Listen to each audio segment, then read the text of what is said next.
সারা রাজ্যের পাশাপাশি মালদহেও কবিগুরু রবীন্দ্রনাথ ঠাকুরের 84তম তিরোধান দিবস পালন করল ইংরেজবাজার পৌরসভা ও মালদহ শিল্পী সংসদ।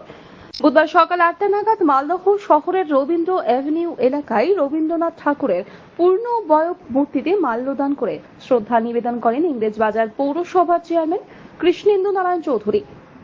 এছাড়াও উপস্থিত ছিলেন কাউন্সিলর ইনচার্জ শুভময় বসু, মালদহ শিল্পী সংসদের সভাপতি ডাক্তার DN সরকার, সম্পাদক মলয় সাহা সহ অন্যান্য পুর আধিকারিক ও সঙ্গীত শিল্পীরা। এদিন রবীন্দ্র মূর্তিতে মাল্যদান ও রবীন্দ্র সঙ্গীত পরিবেশন করে পালন করা হয় বিশ্বকবির তিরোধান দিবস।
বাইশে শ্রাবণ বিশ্বকবি, আমাদের প্রিয় কবি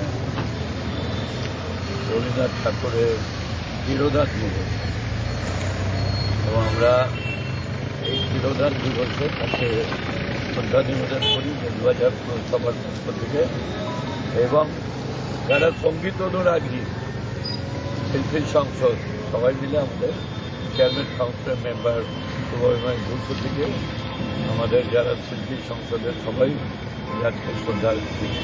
আমরা চাই রবীন্দ্রনাথের যে চিন্তাধারা, কবির যে মানুষ, সেটা যাতে সব জায়গায় ছড়িয়ে পড়ে। মালদহ থেকে দেবু সিনহা ও দেবাশিস পালের রিপোর্ট, আনন্দ বার্তা।